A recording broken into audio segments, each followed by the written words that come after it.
Assalamualaikum warahmatullahi wabarakatuh.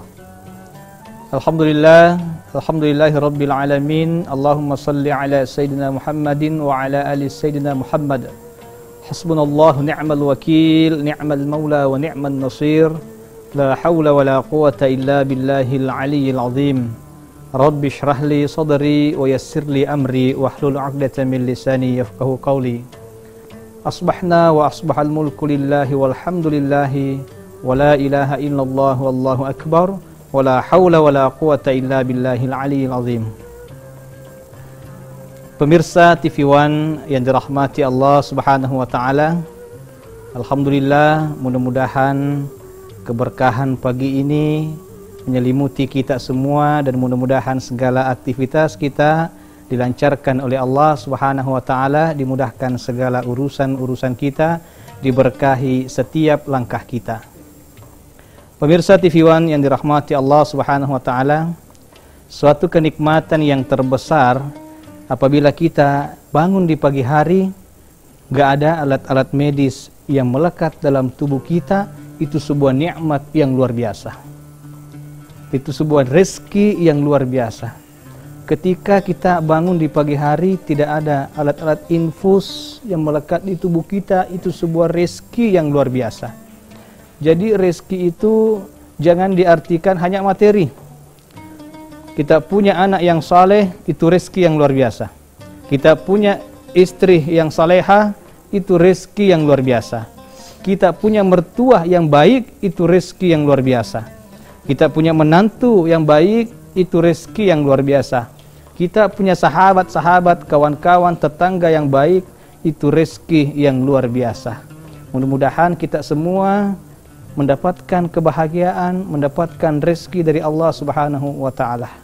Pemirsa TV One yang dirahmati oleh Allah Subhanahu wa taala, semua manusia menginginkan yang namanya kebahagiaan, tentunya. Makanya kita senantiasa berdoa kepada Allah, Rabbana atina fid dunya hasanah wa fil akhirati hasanah wa qina adzabannar. Kita senantiasa memohon kepada Allah diberikan kebaikan di dunia, diberikan kebahagiaan di dunia, diberikan kebahagiaan di akhirat, dan dijauhkan dari api neraka. Namun fase-fase kehidupan manusia pasti melewati 5 fase kehidupan manusia. Yang pertama, manusia dari alam roh kemudian berpindah ke alam rahim, yang kemudian berpindah ke alam dunia, alam syahada, alam yang ketiga, kemudian selanjutnya berpindah ke alam barzakh, kemudian yang terakhir alam akhirat. Nah, perpindahan alam itu juga punya istilah masing-masing. Berpindahnya manusia dari alam kandungan ke alam dunia itu namanya lahir, dilahirkan. Perpindahan manusia dari alam dunia ke alam kubur namanya mati. Jadi lahir, mati. Kemudian dari alam kubur berpindah lagi ke alam selanjutnya, itu namanya bangkit. Jadi lahir, mati, bangkit, sebetulnya itu hanyalah istilah perpindahan alam saja. Maka pemirsa yang dirahmati Allah Subhanahu wa taala, kehidupan kita di dunia sangat singkat. Kehidupan kita di dunia enggak lama. Bahkan kehidupan di dunia dibanding dengan kehidupan akhirat, 1 hari di akhirat itu bandingannya 1000 tahun di dunia. Jadi kata Allah dalam Al-Quran, fi yaumin kana miqdaruhu alfasanah.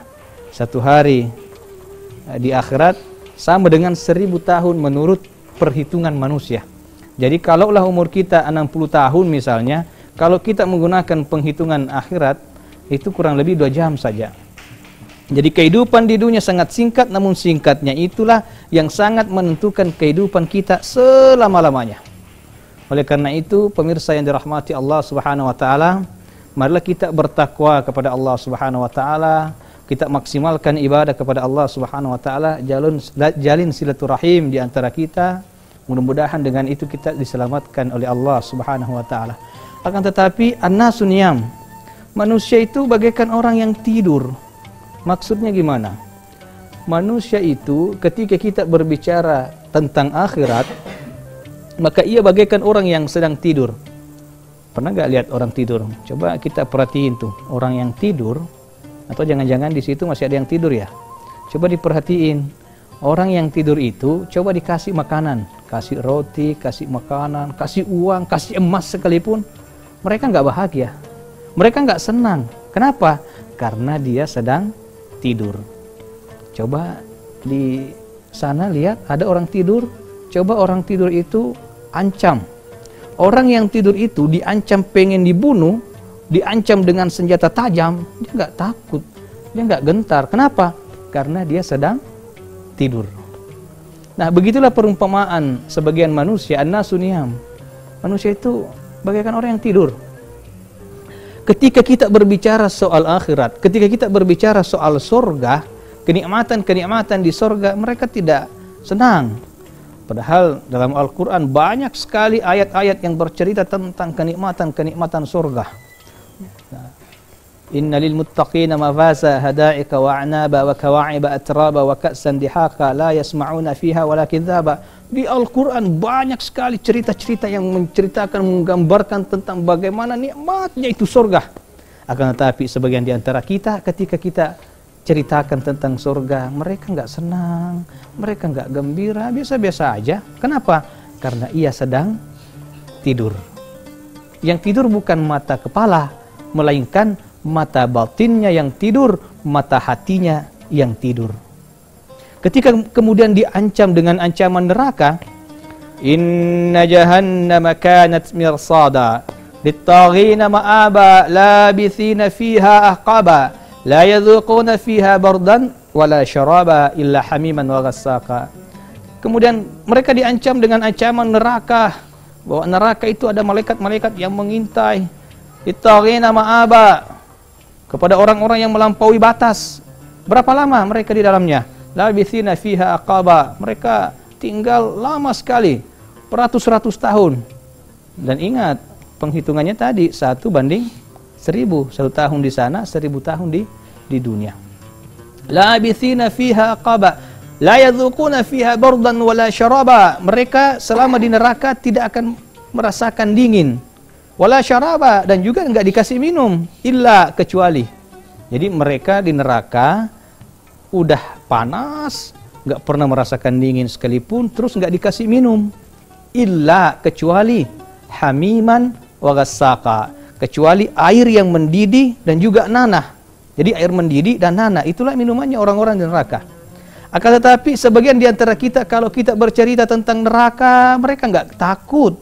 Mereka enggak gentar dengan neraka. Kenapa? Karena mereka sedang tidur, betul. Mereka sedang tidur. Yang tidur bukan mata kepalanya, akan tetapi yang tidur adalah mata hatinya yang tidur.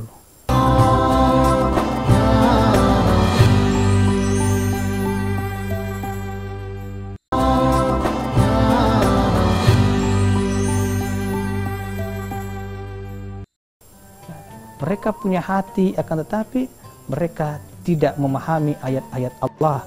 Mereka punya mata, akan tetapi la yubsiruna biha, mereka tidak gunakan mata itu untuk melihat kebesaran Allah. Lahum adhanun la yasma'una biha, punya telinga tapi tidak mendengarkan ayat-ayat Allah. Ulaika kal an'am bal hum adall ulaika humul ghafilun, mereka itulah lebih hina dari binatang ternak, bahkan lebih hina dari binatang yang tidak diternak sekalipun. Nah, pemirsa yang dirahmati Allah Subhanahu wa taala, kenapa? Karena dia sedang tidur. Yang tidur adalah mata hatinya, mata batinnya yang tidur. Kapankah mereka akan sadar? Kapankah mereka akan terbangun? Nanti mereka akan terbangun, suatu saat mereka akan sadar, begitu sampai ke liang lahat barulah menyadari. Walau tara idzil mujrimuna nakisu ru'usihim 'inda rabbihim rabbana absarna wa sami'na farji'na na'mal salihan inna muqinun. Barulah mereka kemudian berdoa kepada Allah, Rabbana, ya Allah, absarna, kami sudah melihat ya Allah, wa sami'na, kami sudah mendengarkan ya Allah, farji'na, kembalikan kami ke dunia ya Allah. Na'mal salihan, kami ingin beramal saleh ya Allah. Kami ingin menjalin silaturahim ya Allah. Kami ingin berbakti kepada kedua orang tua ya Allah. Na'mal salihan, kami ingin mendirikan salat ya Allah. Kami ingin menunaikan zakat ya Allah. Ya Allah, na'mal salihan inna muqinun. Sesungguhnya kami betul-betul yakin ya Allah. Akan tetapi ya, penyesalan tinggal penyesalan. Innal insana lafi khusr. Sesungguhnya manusia itu berada di dalam kerugian. Illal ladzina amanu wa 'amilus solihati wa tawasaw bil haqqi wa tawasaw bis sabr. Kecuali orang-orang yang beriman dan beramal soleh, yang saling berpesan wa tawasaw bil haqq, dalam kebenaran, wa tawasaw bis sabr, dan di dalam kesabaran. Maka pemirsa yang dirahmati oleh Allah Subhanahu wa taala, kehidupan kita di dunia untuk mengumpulkan amal sebanyak-banyaknya, amal sebaik-baiknya, liyabluwakum ayyukum ahsanu amala, untuk mempersembahkan amal terbaik kepada Allah Subhanahu wa taala. Karena kenapa? Kehidupan kita ini sangat singkat. Pemirsa yang dirahmati Allah Subhanahu wa taala, ini ada cerita anekdot ya. Ada seorang raja yang kemudian memerintahkan kepada 3 prajuritnya, wahai prajuritku, kalian bertiga masuklah ke hutan, kemudian ambillah buah-buahan yang paling manis, kemudian kau simpan dalam karung, kau ambil sebanyak-banyaknya, lalu kau bawa ke atas gunung, nanti ketemu di sana. Kemudian 3 prajurit ini terbagi 3. Ada yang yakin, ada yang setengah yakin, ada juga nggak yakin. Yang pertama dia nggak yakin. Ah, masa sih kita disuruh ngambil buah-buahan terus disuruh bawa naik ke gunung? Akhirnya dia berpikir, kalaulah saya ambil rumput mungkin agak-agak ringan, ya kan? Terus raja juga nggak mungkin meriksa gitu kan dalam pikirannya. Akhirnya karena dia nggak yakin, dia hanya mengambil rumput. Dia ngambil rumput. Orang yang kedua ini setengah yakin, benar nggak nih? Akhirnya dia mengambil kesimpulan, ngambil buah sebagian, ngambil rumput sebagian. Tapi orang yang ketiga, karena dia haqqul yakin, betul-betul yakin bahwa apapun perintah raja, apapun titah raja, mesti itu terbaik kembali kepada diri kita masing-masing.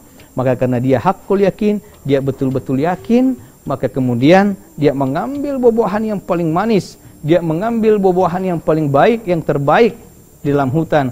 Kemudian mereka bertiga membawa naik ke atas gunung.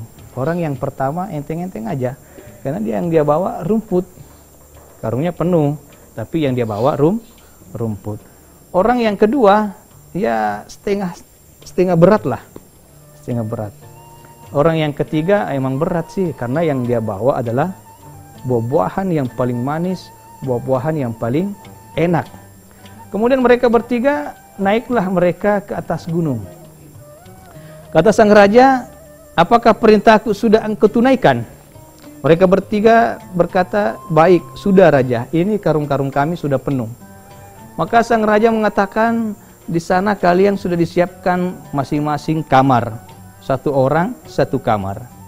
Kalian akan tinggal di dalamnya selama berhari-hari, dan ingat, kalian tidak akan diberikan makan, kalian tidak akan diberikan minum, kecuali apa yang kalian bawa dari hutan yang ada dalam karung kalian. Orang pertama sudah bingung ini. Wah, saya tadi bawa rumput ini, berarti selama saya di kamar itu makannya makan rumput dong, kayak kambing. Itu orang pertama, karena nggak yakin kan. Orang yang kedua, karena setengah yakin, berarti setengahnya makan buah-buahan, setengahnya makan rumput. Tapi orang yang ketiga, meskipun tadi dengan tertati-tati naik ke atas gunung, tapi alhamdulillah, inilah buah daripada saya menjalankan perintah raja, daripada saya menjalankan titah raja. Alhamdulillah, selama saya di kamar itu, saya akan menikmati makanan yang terbaik, makanan yang lezat, sebagaimana yang saya usahakan sendiri. Tentunya pemirsa, ini adalah cerita anekdot ya, yang kemudian dari situ kita bisa mengambil pelajaran. Ini analogi. Analoginya adalah di dunia ini ketika Allah perintahkan kepada kita, aqimis shalah, dirikan salat. Wa atuz zakat, tunaikan zakat.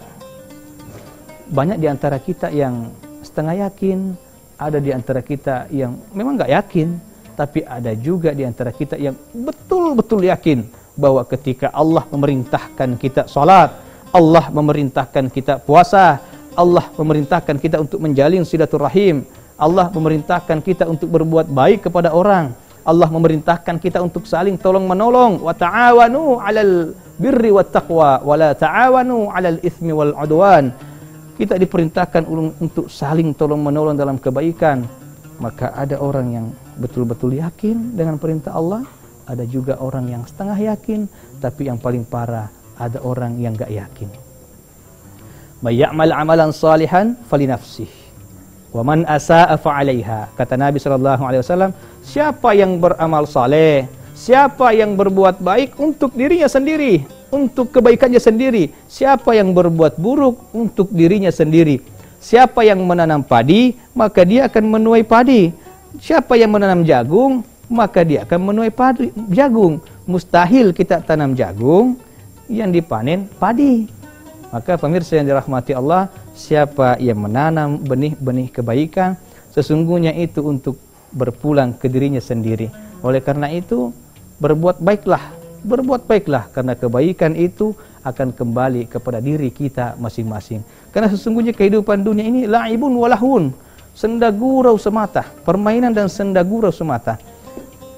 Andaikan kehidupan dunia ini adalah perlombaan, maka berlomba-lombalah dalam kebaikan, berfastabiqul khairat. Andaikan kehidupan ini adalah permainan, maka jadilah kita ini sebagai pemain terbaik dalam liga kehidupan kita masing-masing.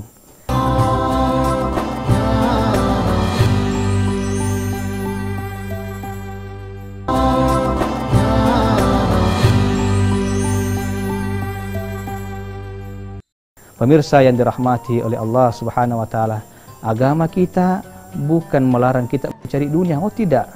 Justru di agama kita, wa idza qudiyatis shalah fantashiru fil ard. Allah berfirman, kalau engkau telah menunaikan salat, fantashiru fil ard. Bertebaranlah di muka bumi. Yang pedagang ke pasar, yang pegawai ke kantor, yang punya pekerjaan kembali ke pekerjaan masing-masing. Fantashiru fil ard. Tapi kapankah bisa bertebaran? Setelah kita menunaikan ibadah kepada Allah Subhanahu wa taala. Kan banyak orang tuh, dia misalkan kerja di pasar, ya kan? Jam 3 udah di pasar, tiba waktu subuh nggak salat subuh. Mestinya salat subuh barulah kita bertebaran, barulah kita kembali ke aktivitas kita masing-masing. Jadi agama kita bukan melarang kita mencari dunia. Justru di agama Islam itu, mukmin yang kuat itu lebih dicintai daripada mukmin yang lemah. Kuat secara apa? Kuat secara iman, kuat secara ilmu, kuat secara pengalaman, kuat secara finansial, kuat segala-galanya. Itu lebih dicintai daripada muslim yang lemah. Karena kekufuran dekat dengan kefakiran dekat dengan kekufuran. Jadi kefakiran dekat dengan kekufuran. Maka pemirsa TV One yang dirahmati oleh Allah Subhanahu wa taala, silahkan mencari dunia, akan tetapi jangan sampai dunia itu masuk ke dalam hati kita. Cukup dunia itu di genggaman kita, tapi akhirat itu di hati kita. Ibaratnya nikmatilah dunia sekedarnya saja. Seekor semut yang kemudian melihat gumpalan-gumpalan madu. Ketika semut itu hanya mencicipi di pinggir-pinggir saja, maka semut itu akan selamat dan menikmati manisnya madu itu. Akan tetapi kapan semut itu hinggap kerakusan dalam dirinya ingin menguasai madu itu, kemudian ia mencelupkan tubuhnya yang kecil itu dalam gumpalan-gumpalan madu itu, maka yakin dan percaya ia akan mati di tengah gumpalan-gumpalan madu itu. Sebab mengejar dunia bagaikan mengejar bayangan. Bagaikan mengejar bayangan, semakin kita kejar, semakin menjauh. Semakin kita kejar, semakin menjauh. Mengejar dunia bagaikan meminum air laut, semakin kita minum, semakin kita haus. Maka nikmatilah dunia seadanya. Tapi agama kita tidak melarang untuk mencari dunia, justru memerintahkan kita untuk mencari rezeki wasi'an, halalan, tayyiban, mubarakan. rezeki yang luas, rezeki yang halal, rezeki yang baik, rezeki yang berkah. Pemirsa TV One yang dirahmati oleh Allah Subhanahu wa taala. Kalau kita melihat sejarah, Nabi SAW itu orangnya sederhana, bukan miskin, tapi Nabi sederhana. Itu terbukti ketika Nabi SAW itu hendak melamar Khadijah, Nabi melamar dengan mahar 20 ekor unta. Kalau di kampung pemirsa ini harga unta berapa ya? Mungkin nggak ada unta ya. Kalau sapi mungkin harganya 15 sampai 20 kalau sapi. Berarti kalau unta lebih di atas daripada itu, mungkin 30-an. Anggaplah 30-an yang paling murah aja. Kalau 30 juta ya 30 juta kali 20, Nabi maharnya 20 ekor unta. Kalau 20 ekor unta dikali 30 juta, kalau dikonversi dengan rupiah yang ada sekarang, berarti kira-kira 600 juta. Pertanyaannya, ibu-ibu waktu dilamar sama suaminya berapa ratus juta? Atau hanya sekedar seperangkat alat sholat? Seperangkat alat sholat itu mestinya ikut dengan masjidnya, dengan musolanya, itu baru seperangkat alat sholat. Tapi Nabi SAW ketika melamar pujaan hatinya yaitu Khadijah, Nabi melamar dengan 20 ekor unta. Berarti ini menandakan Nabi itu bukan miskin, akan tetapi Nabi itu kehidupannya sederhana. Dan agama Islam itu tidak melarang kita untuk mencari rezeki yang banyak, akan tetapi carilah rezeki yang baik, yang berkah, yang bermanfaat. Jangan hanya sekolah, tapi usahakan bangun sekolah, usahakan bangun rumah sakit. Siapa yang bisa bangun rumah sakit, bangun sekolah? Ialah orang-orang yang berduit dan beriman. Karena meskipun ada orang berduit tapi nggak punya iman, ya kan? Maka pemirsa yang dirahmati oleh Allah Subhanahu wa taala, mudah-mudahan Allah Subhanahu wa taala senantiasa menuntun kita, memberikan kita hidayah untuk istiqamah di jalannya, untuk istiqamah dalam berbuat kebaikan-kebaikan. Mudah-mudahan Allah Subhanahu wa taala mewafatkan kita dalam keadaan husnul khatimah. Oleh karena itu, jangan pernah berhenti berbuat baik, jangan pernah berhenti berdoa kepada Allah Subhanahu wa taala, berharap kepada Allah Subhanahu wa taala, sebab kita tidak tahu doa mana yang akan dikabulkan oleh Allah Subhanahu wa taala. Sering-seringlah angkat tangan, maka insya Allah Allah akan turun tangan menolong hamba-hambanya. Mudah-mudahan kita semua, Bapak Ibu, pemirsa di rumah, insya Allah mudah-mudahan setiap langkah-langkah kaki kita menjadi langkah kaki yang penuh berkah dan menuju kehidupan selanjutnya, yaitu kehidupan akhirat. Tadi kita sudah membahas tentang fase-fase kehidupan manusia, bahwa dunia ini hanyalah sementara, akhirat selamanya. Besok atau lusa kita akan kembali ke hadirat Allah Subhanahu wa taala. Mungkin setiap hari kita mendengarkan berita, kita buka grup WhatsApp, grup WA, inna lillahi wa inna ilaihi raji'un, inna lillahi wa inna ilaihi raji'un, telah berpulang ke rahmatullah. Pernah nggak kita berpikir mungkin suatu saat kitalah yang akan diumumkan seperti itu, inna lillahi wa inna ilaihi raji'un. Oleh karena itu, bagaimana persiapan kita? Jangan hanya berpikir bagaimana hidup enak, akan tetapi berpikirlah bagaimana mati enak. Kematian itu pasti, sebab sejak kita dilahirkan ke dunia, kita sudah divonis pasti mati. Sejak kita lahir, kita sudah divonis pasti mati. Kullu nafsin za'iqatul maut. Akan tetapi yang terpenting adalah bagaimana caranya kita mati, matinya kita dalam kebaikan. Maka usahakan dalam kegiatan kita, usahakan lakukan yang terbaik. Melihatlah dengan pandangan yang terbaik, mendengarlah dengan pandangan yang terbaik, berjalanlah di atas kebaikan, lakukanlah hal-hal yang baik yang bisa kau lakukan, agar supaya saat tiba nantinya, saat tiba masanya, ajal menjemput kita, kita berpulang ke rahmatullah dalam keadaan melakukan hal-hal yang baik, kita berpulang ke rahmatullah dalam keadaan kita berpulang secara husnul khatimah. Mudah-mudahan pemirsa yang ada di rumah, insya Allah di pagi hari ini mendapatkan keberkahan, karena ada malaikat-malaikat yang mendoakan orang-orang yang bangun di pagi hari, apalagi beribadah dan juga bersedekah. Jangan lupa bersedekah sepagi mungkin. Selepas acara ini, keluarkan sedekahnya, carilah orang-orang yang membutuhkan. Bahkan ada namanya sedekah terselubung. Ketika misalkan Anda berbelanja, misalkan 10.000, ada kembalian 5.000. Kalau Anda melihat itu adalah nenek-nenek yang tua renta yang memang membutuhkan, nggak usah ambil kembalian. Itu namanya sedekah terselubung. Makanya pemirsa, setelah menyaksikan acara ini, ayo kita keluar bertebaran di muka bumi mencari rahmat Allah Subhanahu wa taala. Itulah yang sempat saya sampaikan.